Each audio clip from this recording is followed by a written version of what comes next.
Welcome to Trail Talks, a podcast discussing the opportunities students have with career services. And now, from Utah Tech University, it's Trail Talks. Hello, everyone. Oh, it's been so long since we've been on. So, I'm very happy that you're here. So we have Darren Kelsey here. He currently works at Utah Tech University, and he's had a really awesome history of work, too, including even what you're doing right now, too. It's quite fascinating. So, Darren, can you just tell us who you are, a little bit of your background, overview of your career life? Yeah, absolutely. I'm happy to. As you mentioned, my name's Darren Kelsey. I'm currently here with housing and residential life. I know. I always have to look. Chest. I know, right?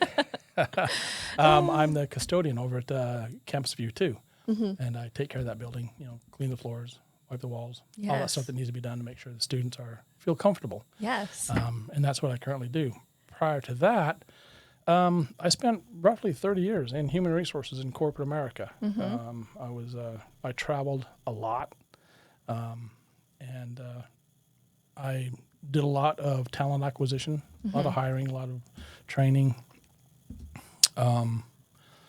some firing sometimes. Ooh, yay. it's part of Maybe we'll get to hear a story or two about that. Part of the name. Yeah, names will be changed to protect the guilty. Or, the innocent. Yeah, right. And then, like I said, I moved quite a bit with my family. Last place before I moved here was in California, down in Southern California, Palm Springs area, working with different resorts. Retired, moved here to take care of my parents, and my neighbor was like, "Hey, can you come help us temporarily, part-time, seasonal, to do some handyman work?" I'm like, "I can do that." So, and then they needed a custodial position opened up with the custodian in that position moved over to law enforcement with campus police. And so I applied for that and interviewed. And funny story about that one is after the interview, I learned later that the director asked the question, did he interview us or did we interview him? Because of the questions I asked. I mean, it's, being on the other side of the table. So that was kind of fun. But and then here I am today. Yeah. Okay. Well, that's kind of cool too. Let's talk about that for a second too, because I think that's something that some people have that they maybe fail at in interviews, is not being able to. I guess they just sound kind of robotic, right? And they just are kind of trying to. We were talking about this earlier, just saying what the people on the other side of the desk want to hear. Right. And so you're not being real and authentic. Do you have any tips about kind of that interviewing process before we jump in a little bit more in depth into your life? Yeah, I do. I would say in any interview, it's a two-way street. Right. Because they're interviewing us to make sure that we're going to be a good fit for them. But ultimately, I think that we need to be in a position where we want to interview them to make sure they're going to be a good fit for us. Right. And that's where the due diligence comes in before the interview, is do the research on the company, go to their website, do some deep diving, look into their Who Are We page, More About Us page, and then even go so far as to putting your resume and personalizing it to that specific company. Right. And using the verbiage that they have on their website, incorporate that verbiage. I'm not saying plagiarize, but incorporate the syntax and the way their sentences are written, put that into your resume, because that's what they're used to seeing and that's what they're used to reading. And even in human resources, they're used to seeing things a certain way. And a lot of that is looking at the website. And so we would always, in training people for their interviewing process, we'd also give them questions to ask. And so part of that was go to the website, see how their sentences and their paragraphs are structured. Learn about their, go back 2 years and learn about their history. Right. And then pull out certain information points that stand out that you know that the company's going to be proud of. Right. They're high marks. Yeah. And you can toot their horn for them. Right? They love that. Yeah. Well, we always like to hear things about ourselves. That's why, you want to use somebody's name often, because we like to hear our own name. That's true. Darren. Right, Asha? So that's kind of the baseline. Right. Be yourself. Just be who you are, because all they know of you so far is what they see on paper. Now give them a personality that matches what their culture is like and why they should hire you. Why, out of the umpteen number of individuals that they're going to look through resumes, and you pass that stage, and then the people that they're going to interview, why should they hire you? Why are you going to be the best pick for them? Right. And that's where you need to sell yourself. And the most important part is be honest. Yep. Honesty goes a long way. Okay, there's probably a couple people who might be a little bit confused on what HR even is and human resources. That darn television, that we get all these misconceptions about things. And then also some people will think HR is the bad guys, maybe, I guess, Yeah. where you're like, that's where you go to get in trouble, to get reprimanded. So can you provide us with just basically what is human resources and, basically all the different umbrellas that, or I guess all the areas that fall underneath the HR umbrella? Right, yeah. I'll probably miss some of the umbrellas or some of the areas that fall under the HR umbrella, because it's a big umbrella. Okay. And it also depends on the size of the company or the corporation. Okay. How big or how small that department is. But typically, recruiting falls under HR. Okay. Then you have payroll, benefits, and along with that, then you have your investigating process that. If there's an issue that takes place with a situation that shouldn't have happened, happened, that's where HR comes in. And so we do a lot of that. But basically, HR is to protect the company. I mean, that's why human resources is to protect the company. Yeah. And the assets of the company. But there's a flip side to that also, where we also work with the employees to make sure it's you want to come to work. Wake up in the morning, you're like, wow, I get to go to work. I get the opportunity to work with, Utah Tech. Yeah. Woohoo, I can't wait. Woohoo. And so, and a lot of that is something that HR has to create. You mentioned earlier that, a lot of people think of HR as the bad guy. And which is true. I worked with companies where, we wanted to change that stereotype where, okay, HR's on the floor. Everybody be on your best, behavior. They're here to spy on us, to get somebody, and so we created programs where we would travel to different locations just to be on the floor, just to get to know who they are, and they get a chance to know who we are. Right. And we build that relationship. It's a business relationship. And for me, and the way I treated employees and the way I like to be treated is, hey, we're going to get along, but you need to understand that there's a line, and don't cross that line, and we're good. And 99% of employees aren't going to cross that line. They're not going to want to cross that line. Like appropriate line? Like the inappropriateness. We say things, we do dumb things, and that's all fine and good. And especially now, in these modern times, we have to be very conscious of so many different elements. And so, but again, if they know who we are from the beginning, then it's not going to be a problem down the road. So that's kind of I want to say kind of loosely encapsulated process of what HR is. But a good HR team, a good HR company is going to be your friend. Right.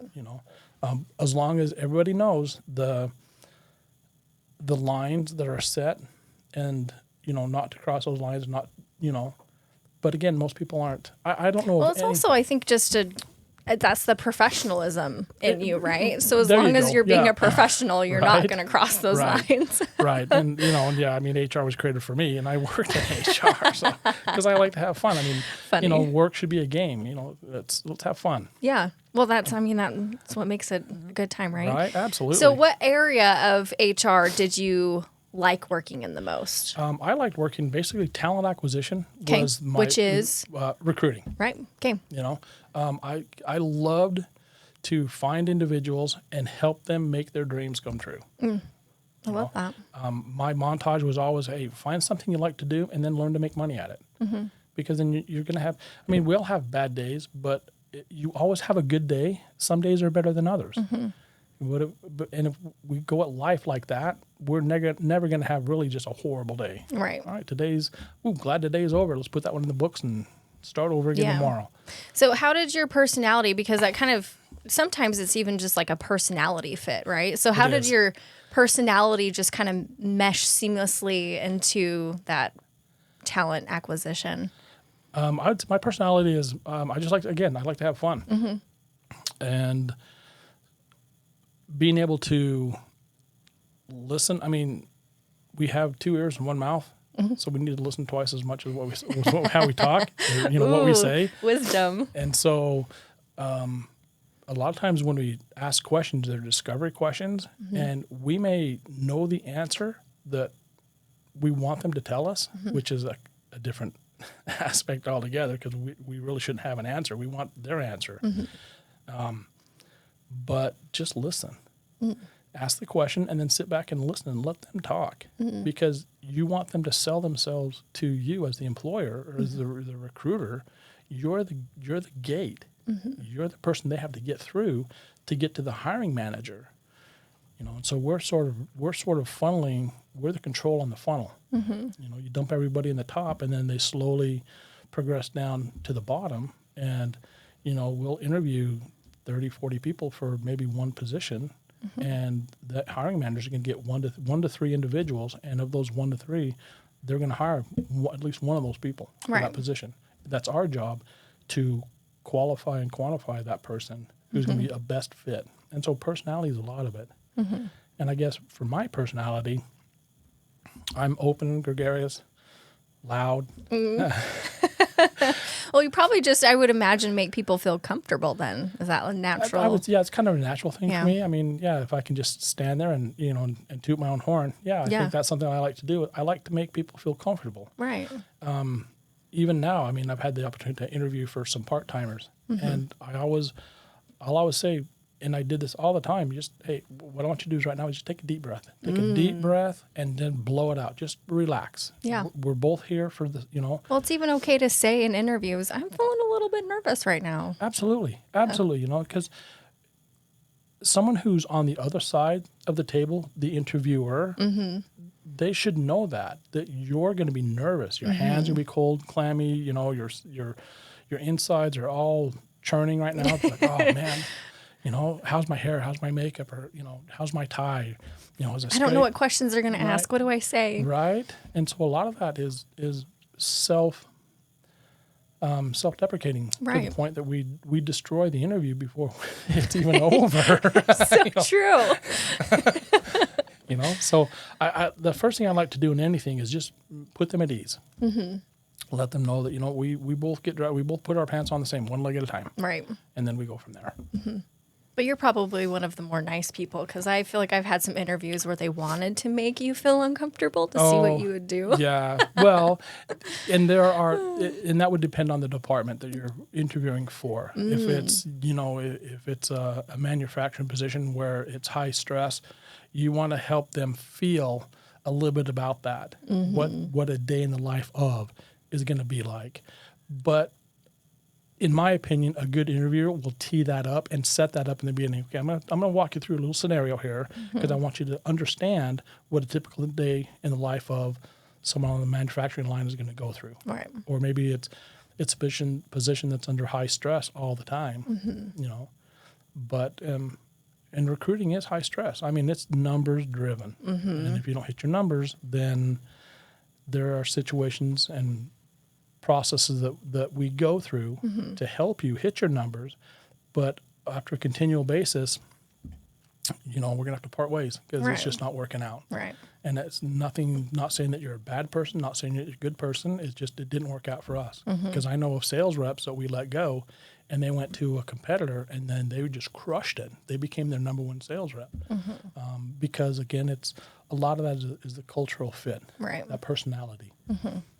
Okay. So what are some other skill sets, I mean, obviously besides your personality, that you feel like would be a good fit for somebody looking to be in HR? Attention to detail. Okay. That'd be a good one. We talked about personality. I would say the ability to not don't get involved in the sense of you don't want to become part of the problem. You want to stay. You want to stay on the outside, and I can't think of the word right now. And that Very comes- objective, Objective. probably. Thank you. Yes, you want to be very objective. Drama-free. Yeah, right. Yeah, you want to be drama-free, but you want to stay objective to everything, because if you're having to do an investigation, you may like, the person that you're investigating, and you feel bad for them, or you have maybe you like the person that had the complaint, and you want to prove them right, but you have to stay. You have to look at the facts. And so you have to stay, like you said, you have to stay objective. And that would be the biggest thing. But again, it depends on the size of the company, the size of the corporation, Right. as to that part of it. But in any human resource position, just stay objective. But attention to detail, have a personality. I think the days of HR being the enemy, in my opinion, is gone. I haven't seen it really, but I know that it sometimes exists, mainly from The Office. Yeah, The Office is I love that show. It's hysterical. But I feel like all the HR representatives I've been around have just been Yeah. amazing. Yeah, we have some great HR people here on campus. We do. I mean, they're phenomenal. They've got great personalities, and from what I've seen, they really take to heart what they do. Well, it's kind of cool too, because there are a lot of success stories I think that come out of HR too, because there's a lot of people who will even credit our HR personnel the reason why they chose Utah Tech over another institution. Yeah. And so I think that is like you're the gateway, but also the reason why people want to join Oh, absolutely, sometimes in yeah. the first You're- place. And you're that the- probably makes you feel really good. You're the face of the company. Because I mean, at career events or things like that, you represent the company, and how you dress, how you act, how you speak. Those are things that are going to either reflect positive or reflect negative on the company. And so I think knowing that in HR you're an ambassador of whichever company or firm that you're representing, that can go a long way in helping us understand who we are and what we're doing. Right. So, and then I would just add, I don't know, if you get to the point where it's just a job and you become very robotic and it becomes very mundane, probably get your can of resume polish out and start seeing what's out there, because you want to keep things interesting. You want to continue to grow. Yeah. And become better. And that's in any position, not just HR, but in any position. We want to always be growing and learning new things. Right. Yeah. And I've even heard too that, like my current boss right now, she will say, if you just need to keep learning and growing. Like I don't expect you to stay here forever, because sometimes, and actually a lot of the times, we just maybe will feel like we hit maybe the ceiling of the job and we need to kind of move on. So I think that's a really good option, good way to look at things. I was curious though too, Darren, what was the process like of getting into HR? So what did that look like for you? What suggestions do you have? What was even maybe your background in terms of education? Yeah. So I graduated from the University of Utah with I majored in communications, minored in public relations. Okay. And, my senior year at the U, and this was a century ago. This was last century. This was a while ago. But my senior year, I had the opportunity to get to know the CEO of Coca-Cola in the Salt Lake office very well. And How did that come about? I knew where he lived. Knock on his door. Not that I stalked him or anything, no.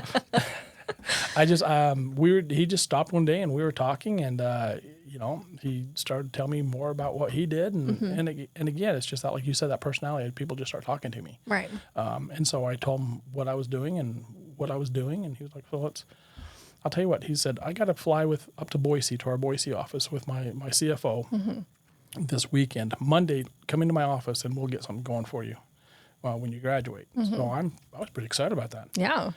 Geez, I'm working with Coca-Cola right out of college. I can handle that. So unfortunately, a big snowstorm hit that weekend, and anyways, their plane crashed between Salt Lake and Boise. Yeah. And so unfortunately, I didn't get a chance to meet him in his office. And so that was kind of my first look at reality. A disappointment, yeah. Things don't work out all the time the way we want them to. And so I continued, graduated, went to work for Marriott out of college, and it just kind of went from there. And Just as like front desk or in HR? I started out at their call center Okay. there on Bearcat Drive. Yeah. And worked that for a while, and then I always had my resume out there because that's not what I wanted to do Right. long term. That's not why I went to college.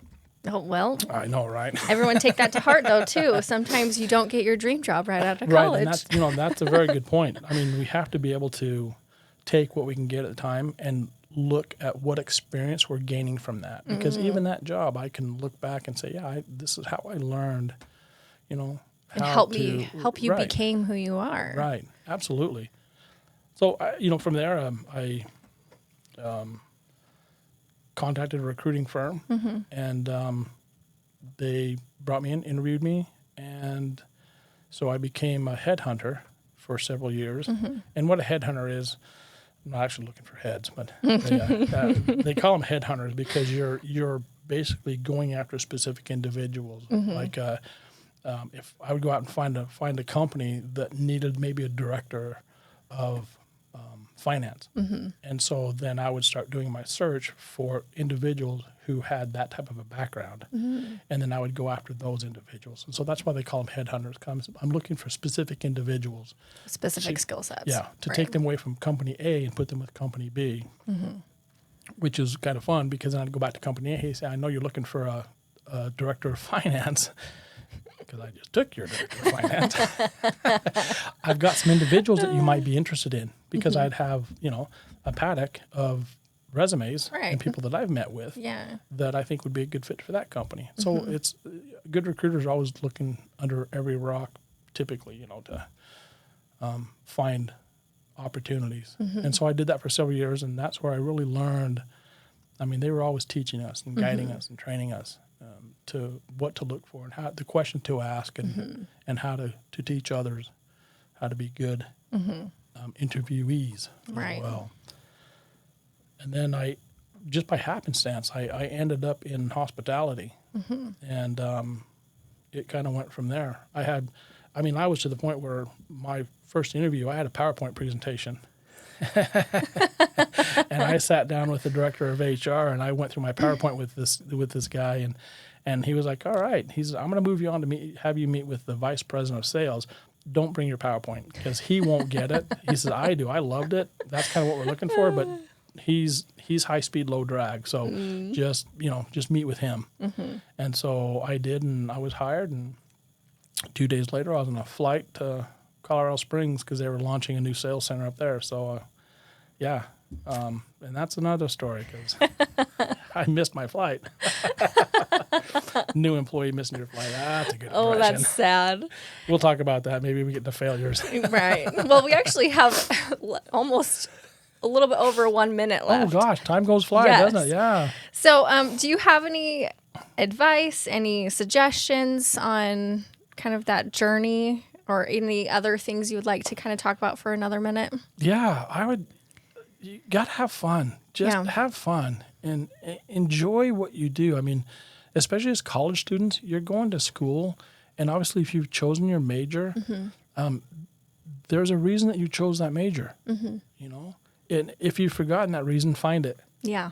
Or find something else. But my biggest thing is just find what you want to do and then learn to make money at it. I mean, because if we're having fun, that's the most important part in my stage. I mean, I get it. There's stages of employment, you know, money, prestige, titles. But it gets to the point where money's not important anymore. But I know coming out of college, that's not even on the radar because money's everything. I mean, you've got bills to pay and student loans, and I get that. But look for companies that you're going to have fun with. Yeah. And then, you know, do all you can to help out with those. And that's, you know, we can talk about that maybe another time of how to present yourself specifically. Okay. Well, thank you so much. I appreciate you being here, Darren. This was fun. Thank you.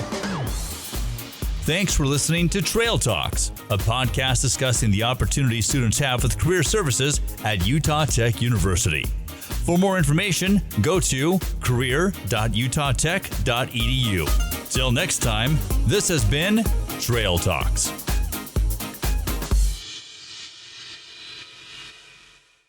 This has been a production from a podcast studio.